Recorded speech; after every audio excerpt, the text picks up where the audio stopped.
Assalamualaikum warahmatullahi wabarakatuh. How are you today?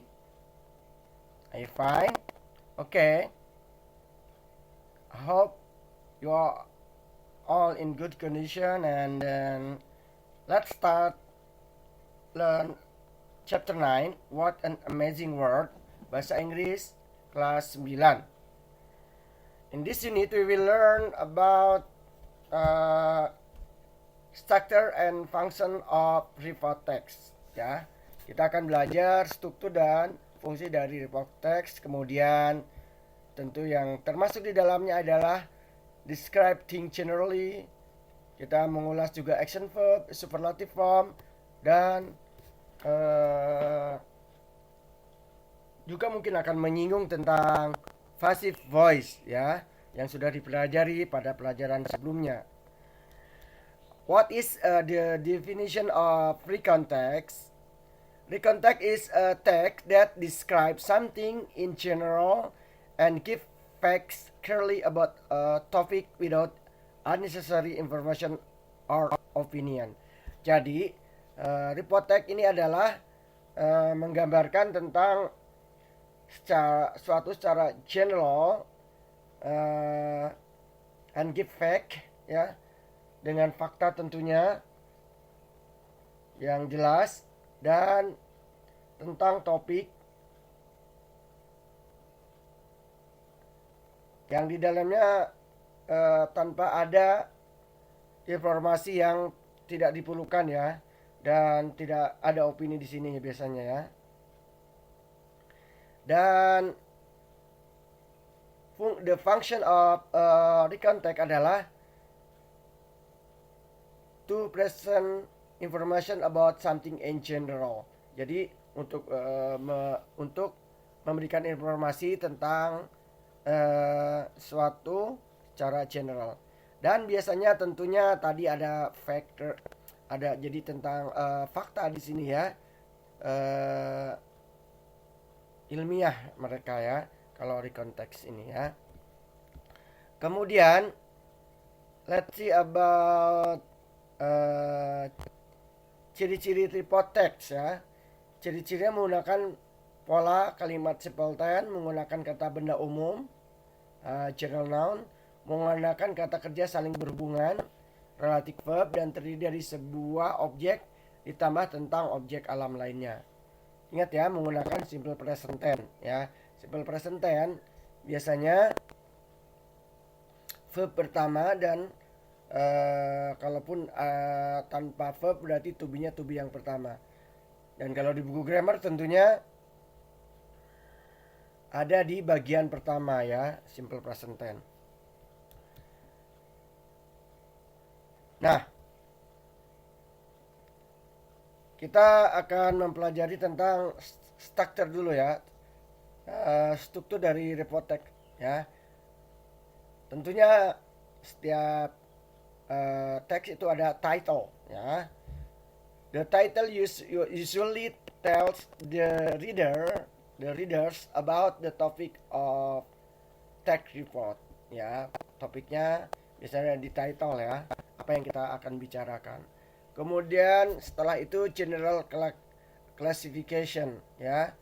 General classification. This part give information, ya, memberikan informasi or the definition about the subject, ya, menjelaskan definisi dari apa yang akan dibicarakan dari text report tersebut. Dan dimulai dengan report begin with a general statement.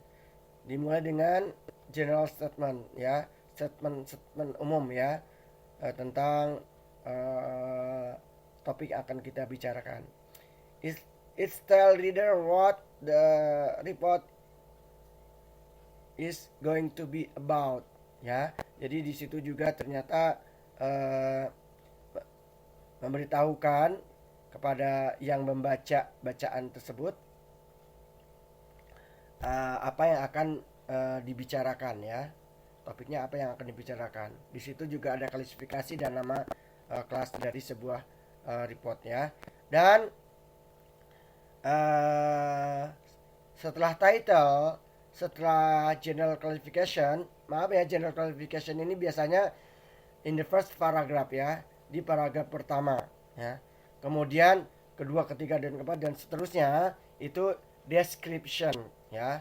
Itu description. Jadi menjelaskan apa yang telah dibahas pada general classification description ini ya.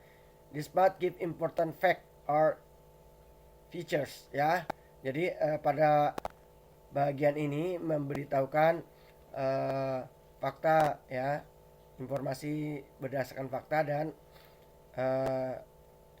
features. Features itu fitur ya, fitur apa di situ, ada part, ada bagian-bagian, ada qualities umpamanya ya, habit, kebiasaan, behavior, about the subject dan subject. Kita lihat informasi dari buku ya. Yeah, you should know.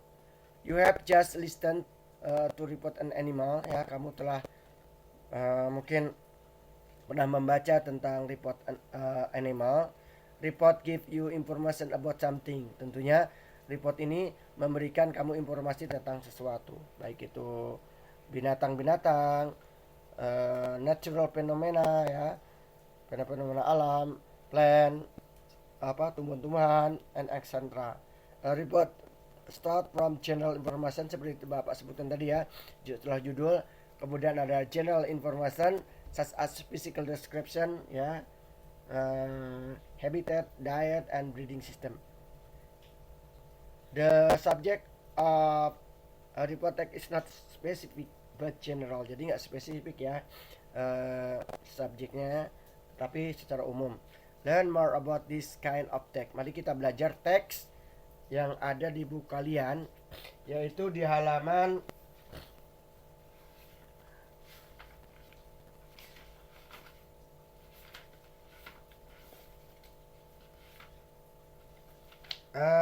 di halaman 126 ya. 126, di sini ada teksnya. Pertama, title orangutan. Kalau di buku kamu orangutan, kali dari asli penulisnya bukan itu ya, cuman topiknya sama orangutan. Kemudian first paragraph di sini ya, in the Southeast Asia, Asia Tenggara mungkin ya, they are living big apes called orangutan in Malay language. Jadi orangutan di Asia Tenggara tersebut hidup orangutan kera ya, big apes, kera besar yang disebut dengan orangutan di itu merupakan Malay language ya, orang-orang Malay ataupun Malay itu kalau di kita berarti ya orang Malay itu ya, Malaysia dan Indonesia ya tentunya. Or the jungle man atau jungle man lah orangnya nyebutnya yang lain.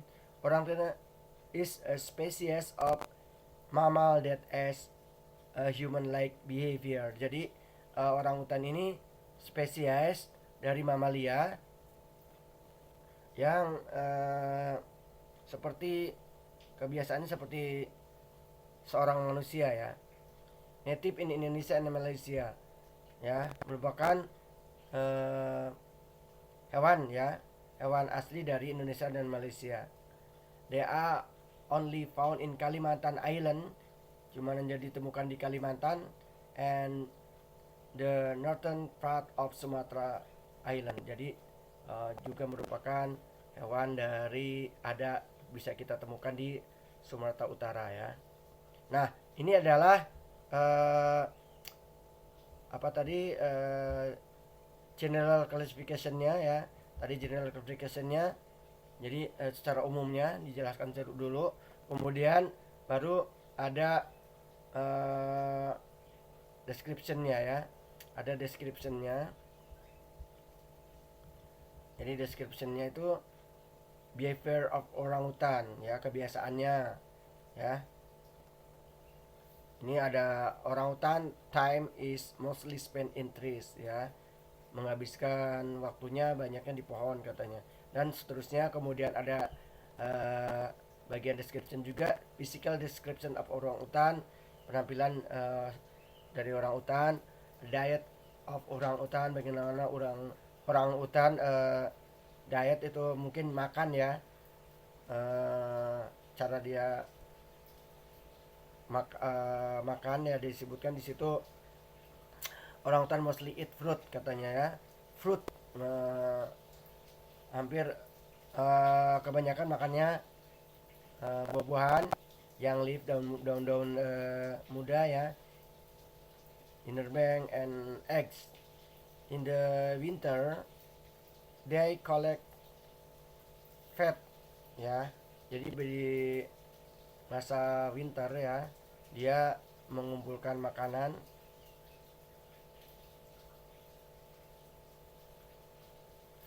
Dan gunanya nanti kalau bulan April kan mereka kurang ya makanan, jadi harus mengemukkan dulu di winter ya. Dia harus mengemukkan badan dulu, nanti biasanya setelah itu makanan berkurang di bulan April atau Oktober. Nah, kemudian ada mating system and baby orangutan. Bagaimana sistem perkawinannya disebutin juga di situ. And di sini ada danger the life of titnid orang utan ya. Kemudian terakhir di situ ada bahaya yang mengancam orang utan ya. Nah, tadi kita sudah sedikit membahas tentang strukturnya ya, fungsinya, dan kita akan bahas sedikit tentang bacaan tadi ya. Di paragraf pertama ini informasi report on page 126 and 127 itu introduce us to the orangutan and give us some general information ya. Nah, di sini disebutnya di paragraf pertama tadi ya, general information is called the identification or general statement ya. Jadi general information di situ bisa juga kita sebut identification or general statement. And the rest is called description. Dan sisanya beberapa poin tadi ya, setelah paragraf tentunya kalau general information atau yang bisa juga disebut the identification or general statement itu paragraf pertama, and then setelahnya 1, 2, 3 dan seterusnya itu adalah ya, the rest is called description. Yang lainnya disebut deskripsi ya, mendeskripsikan dari general statement tadi. Nah, kita ulas lagi dan tadi about the generic structure of report text. Jadi struktur dari report text adalah yang pertama, diulang lagi, general statement atau identification.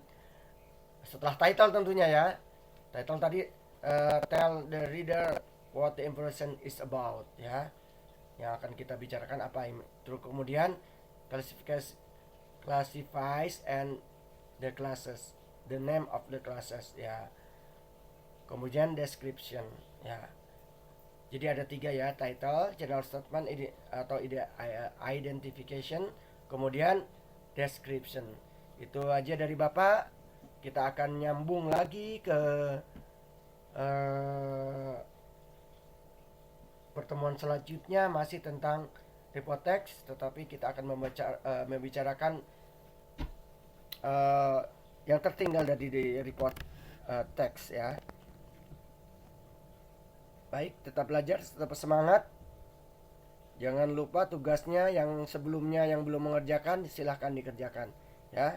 Assalamualaikum warahmatullahi wabarakatuh.